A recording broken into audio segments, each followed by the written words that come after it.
बच्चों देखो बच्चों, कठिन सवाल आसान जवाब। क्योंकि गणित हुआ आसान रे बच्चों, गणित हुआ आसान।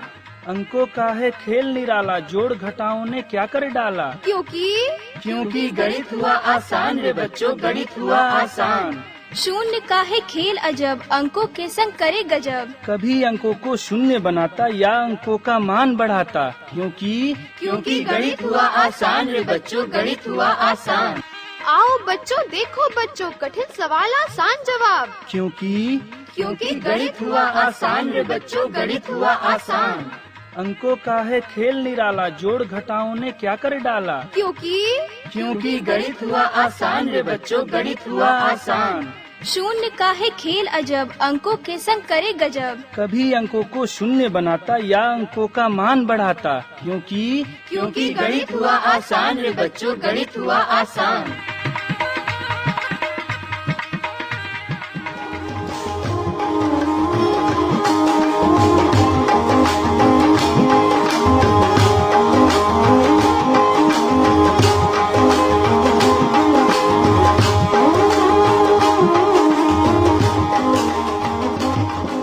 नमस्कार दोस्तों, अलवर की आवाज 90.8 मेगाहर्ट्ज पर मैं आपका मेजबान डॉक्टर नरेंद्र सिंह मतवाल। आइए जानते हैं हाइपरबोला अति पर्यावलय का दूसरा भाग, जिसे समझाने के लिए आज हमारे साथ हैं assistant professor Sachin Verma, IET group of institutions MIA Alwar, और उनके साथ हैं कम्युनिटी के कुछ बच्चे, और वो हमें बताएंगे कि गणित को और आसान किस तरह किया जा सकता है और उसका हमारे दैनिक जीवन में कहां कहां प्रयोग हो सकता है।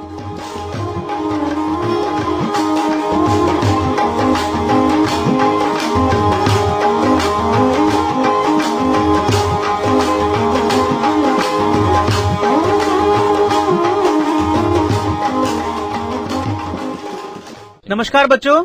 नमस्कार सर। बच्चों, मेरा नाम Sachin Kumar Verma, assistant professor in IT engineering college, department of mathematics. बच्चों, अलवर की आवाज के इस अंक में आज हम फिर एक साथ आपके साथ जुड़ रहे हैं, ठीक है, एक नए कुछ तथ्यों के बारे में। जैसे पिछले अध्याय में हमने जाना हाइपरबोला के बारे में, अति परवलय के बारे में, ठीक है। आगे लीड करने से पहले प्रोग्राम को मैं जानना चाहता हूँ आप लोग अपने बारे में थोड़ा थोड़ा मुझे इंट्रोडक्शन दें, बताएं अपने बारे में बच्चों। सर, मैं सीताराम राजपूत हूँ। मेरा नाम आनंद कुमार है। और मैं नीरज उपाध्याय हूँ। हाँ, शाबाश बेटा।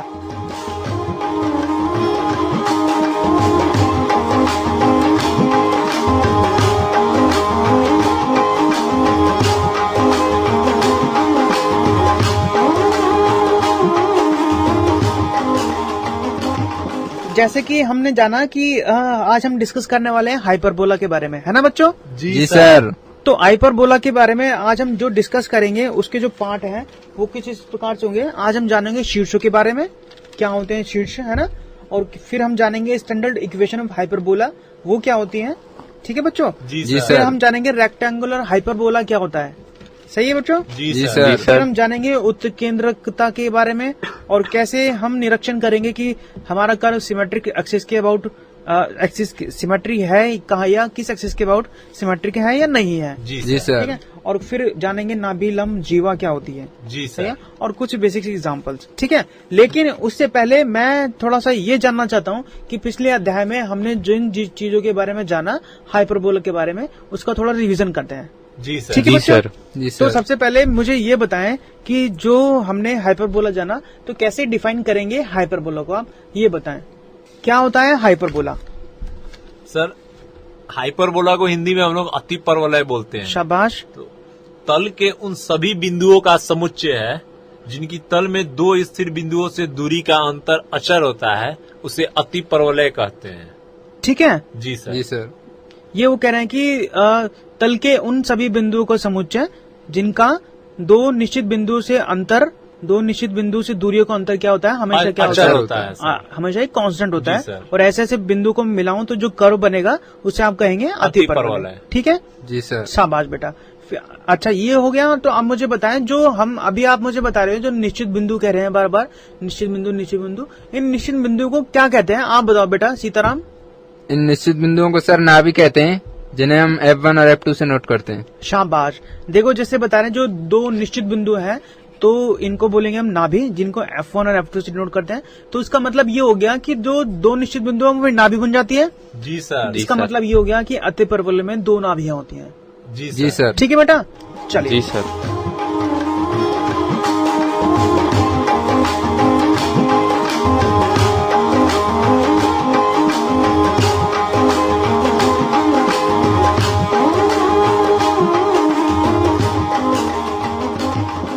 तो ये तो हो गया नाभियों के बारे में, ठीक है। तो ये हो गया नाभि के बारे में। अब मुझे बताओ सेंटर ऑफ हाइपरबोला कैसे डिफाइन करोगे, बताओ बेटा। सर दो नाभियों के मिलाने से जो रेखा बनती है उस रेखा के मध्य बिंदु को अति परवलय का केंद्र कहते हैं, यानी सेंटर कहते हैं सर। हाँ, जैसे बता रहे हैं कि दो जो नाभियां हैं उनको अगर हम मिलाएं और उनको मिलाते हुए रेखा खींचें और उस रेखा का जो मध्य बिंदु होगा वो क्या कहलाएगा, आपका केंद्र कहलाएगा, जिसे इंग्लिश में कहते हैं आप सेंटर और हिंदी में कहते हैं केंद्र। जी सर। ठीक है, फिर हम बात करते हैं, हमने बात की थी अनुप्रस्थ अक्ष के बारे में और कॉन्जुगेट अक्ष के बारे में। बताएं कैसे अक्ष को डिफाइन करेंगे। पिछले अध्याय में हम अच्छे से डिस्कस कर चुके हैं अनुप्रस्थ अक्ष के बारे में और संयुग्मी अक्ष के बारे में। सर नाभियों से गुजरने वाली रेखा को हम अनुप्रस्थ अक्ष कहते हैं। अच्छा, जो दो नाभियां होती है, नाभियों से जो गुजरने वाली रेखा है उसको आप अनुप्रस्थ अक्ष बोल देंगे। जी सर। ठीक है, शाबाश बेटा। और फिर अगर इसको अनुप्रस्थ अक्ष बोल देंगे तो संयुग्मी अक्ष किससे बोलेंगे बेटा? सर केंद्र से गुजरने वाली रेखा और अनुप्रस्थ अक्ष पर लंबवत रेखा को संयुग्मी अक्ष कहते हैं। नीरज सही कह रहे हैं? जी सर, बिल्कुल सही सर। बताओ, आप डिफाइन करो थोड़ा सा। सर जो अनुप्रस्थ अक्ष पर जितनी भी लंबवत रेखा खींची जा रही है, यदि वो लंबवत रेखा केंद्र से होकर गुजर रही है, उस अति परवलय के केंद्र से होकर गुजर रही है, तो वह जो रेखा होगी सर वो संयुग्मी अक्ष होगी। यानी कि केंद्र से होकर गुजरने वाली और अनुप्रस्थ अक्ष पर खींची गई लंबवत रेखा को संयुग्मी अक्ष कहते हैं। जैसे सर हम मान लीजिए कटोरा लेते हैं, पिछली क्लास में हमने कटोरा का एग्जांपल लिया था, जिसे हम दो पेंदी को अपोजिट डायरेक्शन में रखते हैं और उनका दोनों मुंह खुला होता है, तो उसे सर वो एक अति परवलय का उदाहरण हो जाता है। देखो जैसे बता रहे हैं, जो कटोरा है अगर उसको शीर्ष की तरफ से अपोजिट साइड्स पे एक डिस्टेंस बनाकर रखें तो जो आकृति निकल के आती है वो अति परवलय की एग्जांपल हो जाती है। जी सर, है ना? हाँ, शाबाश। आप बताएं बेटा।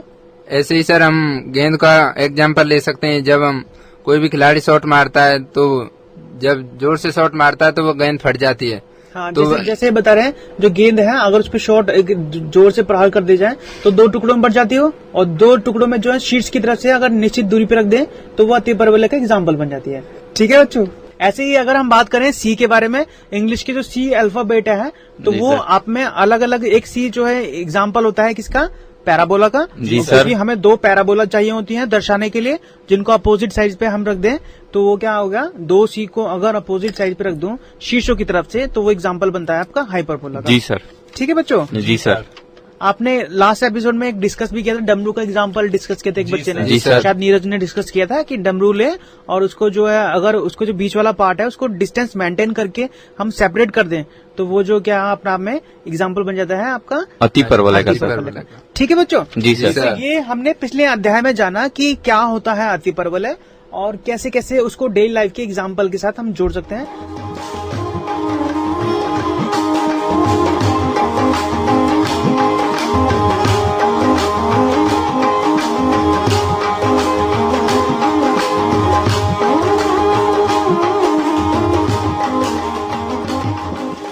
अब हम आगे लीड करते हुए कुछ नए बेसिस के बारे में जानना चाहते हैं हाइपरबोला के, कि क्या होता है हाइपरबोला और क्या होता है हाइपरबोला के शीर्ष।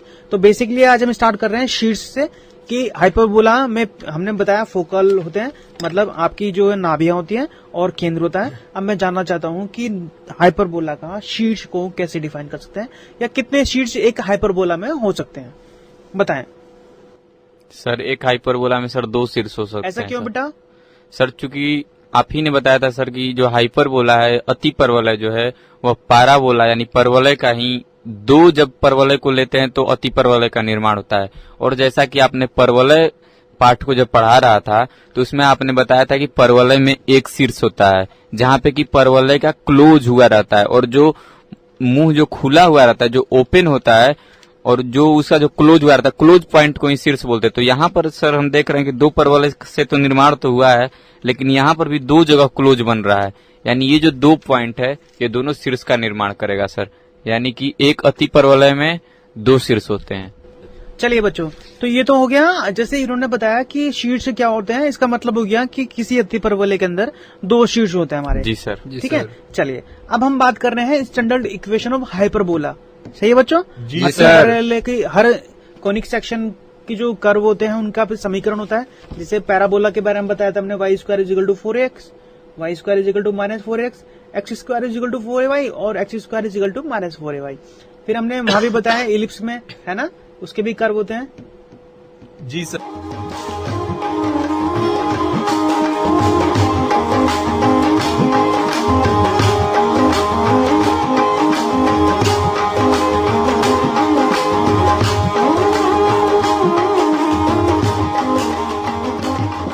अब हम बात कर रहे हैं हाइपरबोला के बारे में। हाइपरबोला में 2 स्टैंडर्ड इक्वेशंस होती हैं हाइपरबोला की। अति परवलय का मानक समीकरण, उसको मैं डिफाइन करता हूँ। ठीक है बच्चों, तो जो पहला जो स्टैंडर्ड समीकरण है उसको बोलते हैं x square upon a square minus y square upon b square is equal to 1।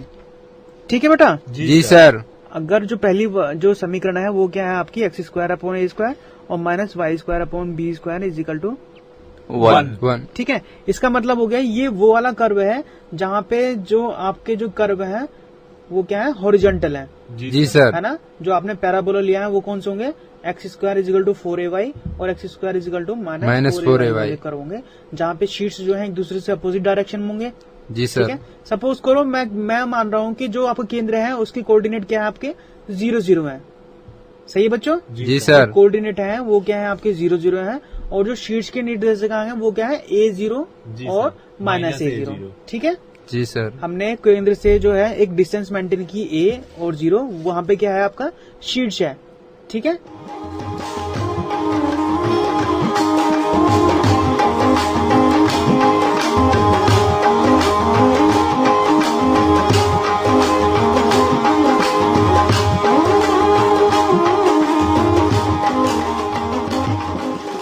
जो हाइपरबोला होता है जिसको हम इक्वेशन दे रहे हैं x square upon a square minus y square upon b square is equal to 1, जिसमें जो केंद्र के निर्देशक हैं वो क्या है आपके 0 है।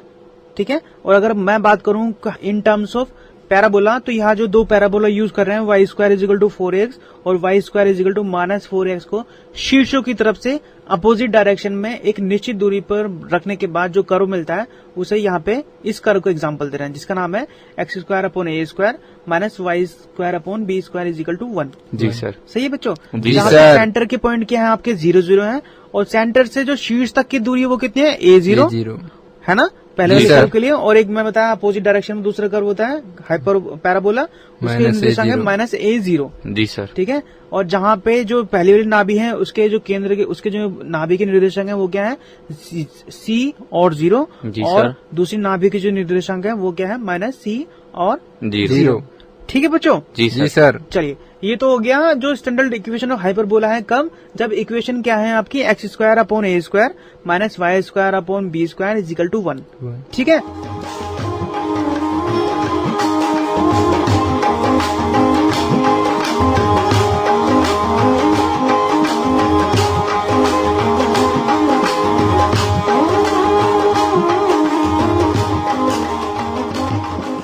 मैं दूसरी स्टैंडर्ड इक्वेशन की बात कर रहा हूँ जिसमें हम कहते हैं कि y square upon a square minus x square upon b square is equal to 1। ठीक है, इसके बारे में आप मुझे बताएं। जी सर। कैसे इसको डिफाइन कर पाओगे? सर, जैसा कि x square upon a square minus y square upon b square is equal to 1 था, तो इसका आपने बताया था कि ये जो अति परवलय का निर्माण होगा वह क्षैतिज रेखा पर होगा। चूंकि इसमें माइनस साइन लगा हुआ है वाई स्क्वायर, यानी माइनस साइन जब लगा हुआ है वाई अक्ष में, तो जो मेरा जो अति परवलय का निर्माण होगा वह क्षैतिज रेखा पर होगा। तो अब जो आपने अभी सर प्लॉट करने को बोला है अति परवलय को, उसका जो मानक रूप है y square upon a square minus x square upon b square is equal to 1 है, यानी कि माइनस साइन लगा हुआ है एक्स स्क्वायर में, यानी कि अब जो मेरा अति परवलय का निर्माण होगा वह वाई अक्ष पर होगा। अब ये क्षैतिज न होकर उदग्र होगा, ऊर्ध्वाधर होगा, वर्टिकल होगा।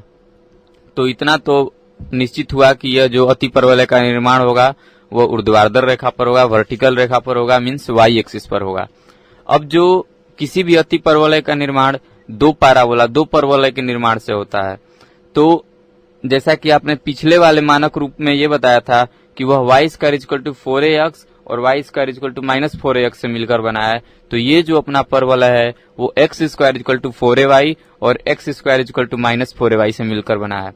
और चूंकि दो परवलय से मिलकर बना है इसलिए इसका शीर्ष भी 2 होगा, और वो जो दोनों शीर्ष का कोऑर्डिनेट होगा वो इस प्रकार होगा कि जो फर्स्ट कोऑर्डिनेट है वो 0, a होगा और जो सेकंड कोऑर्डिनेट है वो 0, -a होगा। और ये जो दोनों कोऑर्डिनेट हैं वो ये दोनों शीर्ष कहलाएंगे अति परवलय के।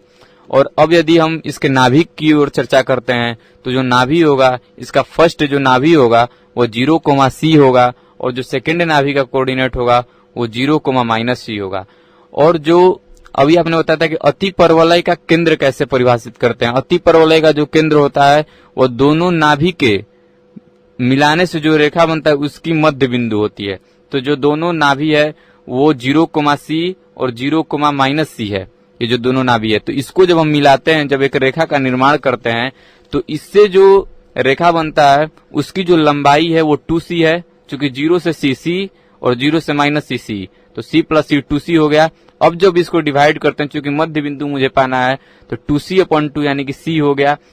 किसी भी एक कोऑर्डिनेट से, किसी भी नाभि के एक कोऑर्डिनेट से जब c रेखा जब शिफ्ट होते हैं, जब c सेंटीमीटर जब शिफ्ट होते हैं, तब जो पॉइंट मिलेगा वो सर मेरा वो केंद्र होगा, अति परवलय का केंद्र होगा। यानी यदि 0, c से यदि c सेंटीमीटर यदि नीचे की ओर यदि बढ़ते हैं तो मेरा 0, 0 वाला कोऑर्डिनेट मिलेगा, और यही जो 0, 0 कोऑर्डिनेट है वही अति परवलय का केंद्र है। इस प्रकार से सर हम y square upon a square minus x square upon b square equal to 1 को परिभाषित करते हैं। शाबाश बेटा, ठीक है। तो मैं ये मान के चल रहा हूँ कि जो अति परवलय के मानक समीकरण है, जिसे हम बोलते हैं स्टैंडर्ड इक्वेशन ऑफ हाइपरबोला, से आप अच्छी तरह से अवगत हो चुके होंगे।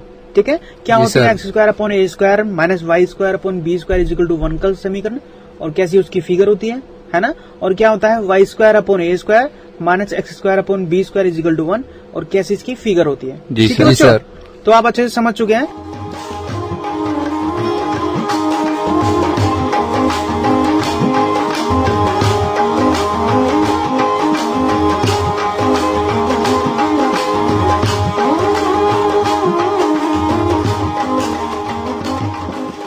अब हम जानेंगे थोड़ा सा कि क्या होता है नाभिलंब। ठीक है आनंद, आप बताएं मुझे नाभिलंब जीवा जो होती है उसको कैसे हम डिफाइन कर सकते हैं। सर, अति परवलय की नाभियों से जाने वाली और अनुप्रस्थ अक्ष पर लंबवत रेखाखंड जिसके अंत्य बिंदु अति परवलय पर हो को अति परवलय की नाभिलंब जीवा कहते हैं। हाँ शाबाश बेटा। और इसको जो टर्म्स में अगर मैं डिफाइन करना चाहूँ, अगर मैं एक शब्द में या एक फॉर्मूले में इसको डिफाइन करना चाहूँ, तो इसको कैसे डिफाइन करोगे नाभिलंब जीवा को आप? नाभिलंब जीवा की लंबाई होती है 2b स्क्वायर अपॉन a।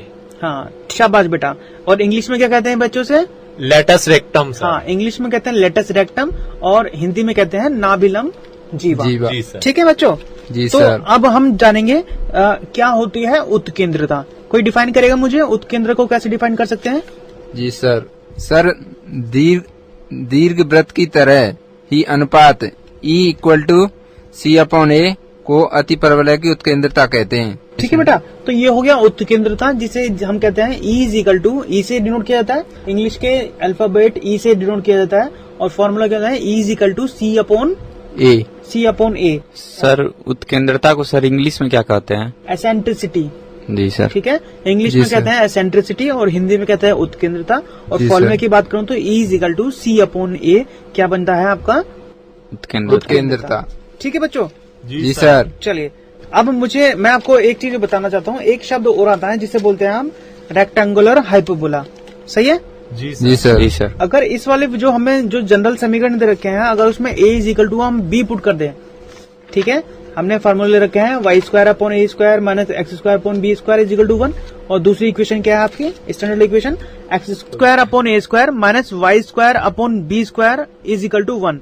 ठीक है, इन दोनों मानक समीकरणों में अगर मैं a और b की वैल्यू को एक कांस्टेंट नंबर मान लूं, a is equal to b कर दूं, और इसको पुट करने के बाद जो मेरे स्टैंडर्ड समीकरण बनते हैं हाइपरबोला को, उन्हें क्या कहेंगे आप? Rectangular hyperbola. जी सर। ठीक है बच्चों, चलिए, ये तो हो गया इसके बारे में कि हमने हाइपरबोला को कैसे कैसे डिफाइन किया, शीट्स के बारे में जाना, नाभियों के बारे में, है ना, एक्सटर्नल इक्वेशंस के बारे में जाना हमने, नाभिलम जीवा के बारे में जाना और उत्केंद्रता के बारे में जाना।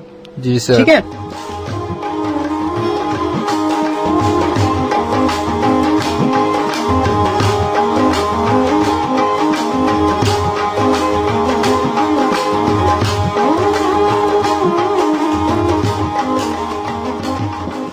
अब मैं आपसे ये जानना चाहता हूं कि अगर मुझे ये देखना हो कि कर्व को लेके कि कर्व समीकरण दे दिया जाए आपको और ये पूछा जाए कि सिमेट्री बताओ, सिमेट्री कैसे डिफाइन करोगे आप, बताओ मुझे। अगर मुझे कोई कर्व दे दिया जाए, मतलब कोई हाइपरबोला टाइप का कोई कर्व दे दिया, को कैसे डिफाइन करोगे कि ये कौन सा पहले वाला है या सेकंड वाला है। सपोज करो मैं आपको इक्वेशन दे रहा हूं, लिख लीजिए x² 9 - y² 1। सुन लीजिए, x² 9 एंड -y² 1।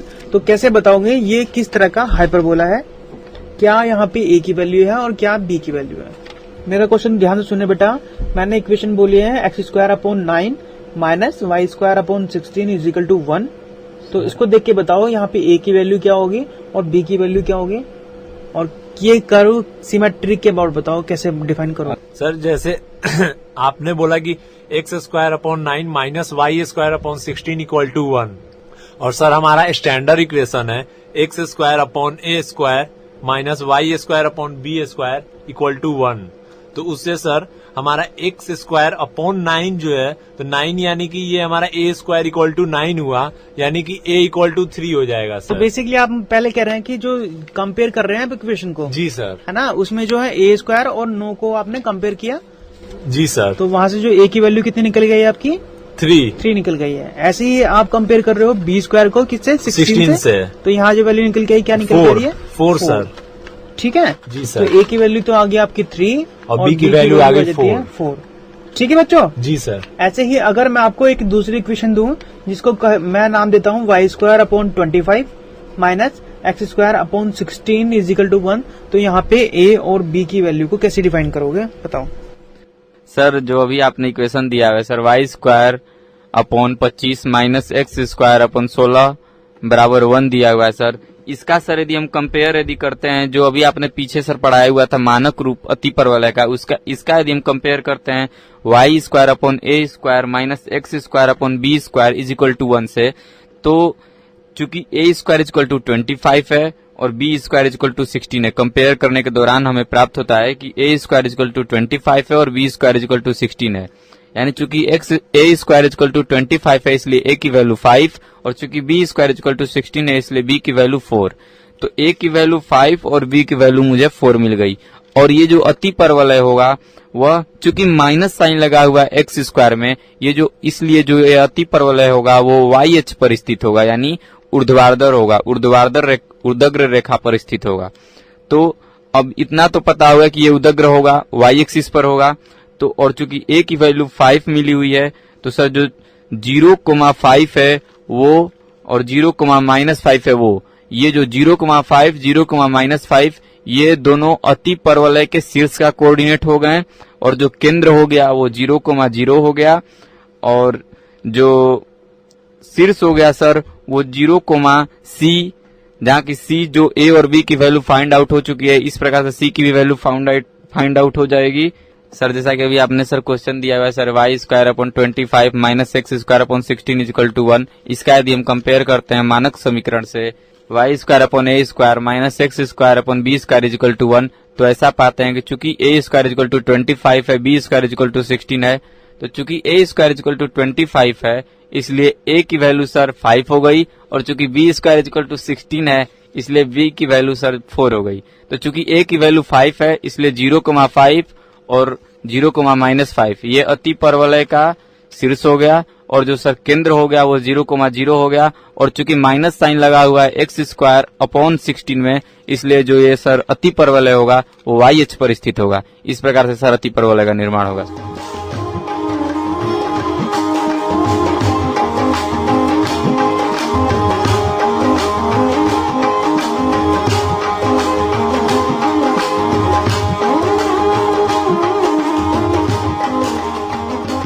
तो बच्चों जैसे कि हमने इस अध्याय में जाना, हमने हाइपरबोला के बारे में जाना। जी सर। ठीक है, हाइपरबोला के शीट्स क्या होते हैं, है ना? जी सर। और उनकी स्टैंडर्ड की इक्वेशन क्या होती है ना? क्या होती है जी स्टैंडर्ड सर। इक्वेशन, बताया मुझे। X square upon a square minus y square upon b square equal to 1 और एक y square upon a square minus x square upon b square equal to 1। शाबाश। फिर हमने जाना उत्केंद्रता क्या होती है। उत्केंद्र क्या डिफाइन करते हैं ई से, जी सर। जिसे इंग्लिश के अल्फाबेट ई से Eccentricity। जोड़ करते हैं और कहा जाता है एसेंट्रिसिटी। जी सर। हिंदी में कहते हैं उत्केंद्रता और फॉर्मूला क्या होता है, e is equal to C c upon upon A। A. ठीक है, फिर हमने जाना लेटस रेक्टम, जिसे कहते हैं नाभिलम की जीवा, है ना? सर। उसका फॉर्मूला की बात करें तो 2b स्क्वायर अपॉन ए की बात की जाती है। जी सर, उसकी लेंथ होती है है। ना? और हमने ये भी देखा कि जो हमारा जो कर्व है, दोनों इक्वेशन स्टैंडर्ड इक्वेशन है, वो क्या है, उनमें जो दोनों वेरिएबल हैं, कौन से, एक्स और वाई, वो क्या है, इवन डिग्री के हैं। जी सर। दोनों की पावर इवन नंबर है ना? जी सर। जी सर। स्टैंडर्ड इक्वेशन में जो आपके वेरिएबल एक्स और वाई है, दोनों की पावर क्या है, इवन नंबर है। जी इसका सर। मतलब हो गया जो कर्व मेरा जो सिमेट्रिक है वो कौन से एक्सिस के अबाउट है, सर दोनों एक्सिस के दोनों बाद। एक्सिस के अबाउट। हमने पिछले अध्याय में ये जाना था कि जिस वेरिएबल की पावर इवन होती है, कर्व जो है उसके अबाउट सिमेट्रिक होता है। जी तो यहाँ सर। पे एक्स और वाई दोनों वेरिएबल आपके जो है इवन पावर में रखते हैं, तो इसका मतलब हो गया कर्व क्या हो गया, दोनों एक्सिस के अबाउट सिमेट्रिक है। ठीक है जी सर। फिर हमने जाना रेक्टेंगुलर हाइपरबोला। अगर दोनों ही स्टैंडर्ड इक्वेशन के अंदर हम ए और बी की वैल्यू को बराबर कर दें, या तो a equal to b put कर दूं या b equal to a put कर दूं, है ना? तो जी जो सर। हमारा इक्वेशन आती है कर्व की, वो क्या होती है आपकी, क्या होती है बेटा, रेक्टेंगुलर हाइपरबोला। जी सर। ठीक है? सर। तो इस अध्याय में हमने ये जाना, और पिछले अध्याय में हमने जाना बहुत सारे जनरल इक्वेशंस के बारे में, जनरल एग्जांपल्स के बारे में। ठीक है बच्चों, तो आज हमने जाना हाइपरबोला के बारे में। आगे आने वाले अंक में हम फिर जुड़ेंगे आपके साथ किसी नए पॉइंट के साथ।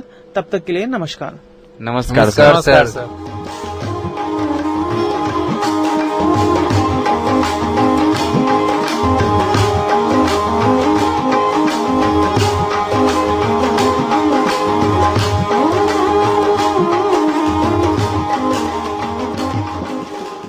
अति परिवलय हाइपरबोला क्या है, इसका दूसरा भाग अभी हमने सुना, जिसकी जानकारी हमें दे रहे थे असिस्टेंट प्रोफेसर सचिन वर्मा और उनके साथ थे कम्युनिटी के कुछ बच्चे। उम्मीद है साथियों आज के इस प्रोग्राम को आपने पसंद किया होगा और जरूर कुछ न कुछ टिप्स लिए होंगे। ये प्रोग्राम भारत सरकार के विज्ञान एवं प्रौद्योगिकी विभाग द्वारा उत्प्रेरित और समर्थित किया गया। आपको ये प्रोग्राम कैसा लगा, इसकी प्रतिक्रिया, इसकी फीडबैक देने के लिए हमारा पता है कम्युनिटी रेडियो अलवर की आवाज 90.8 megahertz, IET group of institutions, MIA Alwar Rajasthan. हमारे फोन नंबर है 9587908908 और दूसरा नंबर 0144 512 1190। आप चाहें तो हमें ईमेल भी कर सकते हैं। हमारा ईमेल आईडी है radioalwar@gmail.com। साथ ही इस प्रोग्राम को इंटरनेट पर भी सुना जा सकता है साथियों, और उसके लिए लॉगिन करना होगा आपको www.i-radiolive.com। इसी के साथ आपके मेजबान डॉक्टर नरेंद्र सिंह मतवाल को दीजिए रुखसत। फिर से जुड़ूंगा गणित का और दूसरा नया प्रोग्राम लेकर। तब तक दीजिए पूरी टीम के साथ मुझे इजाजत। नमस्कार। आओ बच्चों, देखो बच्चों, कठिन सवाल आसान जवाब। क्योंकि गणित हुआ आसान रे बच्चों, गणित हुआ आसान। अंकों का है खेल निराला, जोड़ घटाओं ने क्या कर डाला। क्योंकि गणित हुआ आसान रे बच्चों, गणित हुआ आसान। शून्य का है खेल अजब, अंकों के संग करे गजब। कभी अंकों को शून्य बनाता या अंकों का मान बढ़ाता। क्योंकि गणित हुआ आसान रे बच्चों, गणित हुआ आसान।